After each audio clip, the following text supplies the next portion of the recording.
ప్రపంచంలో కొత్త చమురు కష్టాలు రాబోతున్నాయా?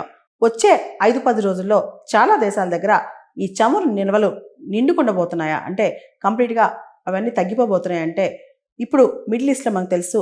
మిడిల్ ఈస్ట్ ఒపెక్ దేశాలన్నీ కూడా ఇదే ప్రాంతంలో ఉన్నాయి.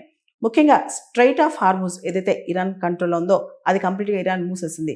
దాదాపు ప్రపంచంలో 1/3 ఆఫ్ ఆయిల్ కావచ్చు, అదేవిధంగా ఎల్ఎన్‌జీ 20% ఆఫ్ ఎల్ఎన్‌జీ కావచ్చు, ఇదే రూట్ నుంచి సప్లై అవుద్దనమాట. సో, ఈ రూట్స్ అన్నీ మూసేయడంతో చాలా దేశాలు చమురు కష్టాలు ఎదుర్కోబోతున్నాయా?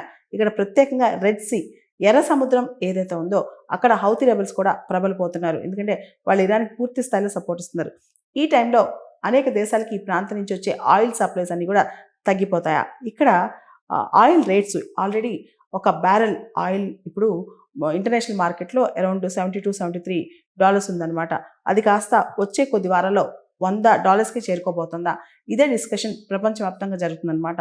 అండ్ భారతదేశానికి కూడా వచ్చే 10-15 రోజులకు సంబంధించి ఆయిల్ రిజర్వ్స్ ఉన్నాయి. యుద్ధం గనక చాలా కాలం కంటిన్యూ అయితే గనక పరిస్థితులు తారుమారయ్యే అవకాశం కనిపిస్తుంది. ప్రత్యేకంగా ప్రపంచవ్యాప్తంగా ఆయిల్ రిజర్వ్స్ ఏదైతే ఎక్కువ మిడిల్ ఈస్ట్‌లో ఉన్నాయో, ఈ మిడిల్ ఈస్ట్ దేశాలన్నీ కూడా ఇప్పుడు చాలా ఇన్‌స్టేబుల్‌గా ఉన్నాయి కాబట్టి ఈ పరిస్థితుల్లో ఏ విధంగా ఆయిల్ సప్లైస్ జరుగుతాయని కూడా ఆలోచిస్తున్నారు. అయితే ఇంకొక షిప్పింగ్ రూట్స్ చూసుకుంటే గనక ఏదైతే మనం ఈ సౌత్ అమెరికా నుంచి అటు సైడ్ నుంచి వచ్చే షిప్పింగ్ రూట్స్ ఏమైనా చూసుకుంటే అవి చాలా లాంగ్ డిస్టెన్స్ ఉంటాయి కాబట్టి అక్కడ అలా చేసినా సరే ఆయిల్ ప్రైజెస్ పెరిగే అవకాశం కనిపిస్తుంది. ముఖ్యంగా షిప్పింగ్ ఇన్సూరెన్స్ కావచ్చు, పానిక్ బయింగ్ స్టార్ట్ అయిపోయిందనమాట. పానిక్ బయింగ్ అంటే భయపడిపోయి ముందు ముందే కొనుక్కొచ్చుకోవడం, ఆ షిప్స్ అన్ని కూడా బయలుదేరటం అనేది స్టార్ట్ అయిపోయిందనమాట. ఈ టైంలో అసలు ఆయిల్ ప్రైజెస్ పెరిగే అవకాశం ఉందని చెప్పి కూడా అనుభవజ్ఞులు చెప్తున్నారు. స్ట్రెయిట్ ఆఫ్ హార్మూజ్ నుంచి ప్రతిరోజు కూడా 15 million barrels of oil supply అవుతుందన్నమాట.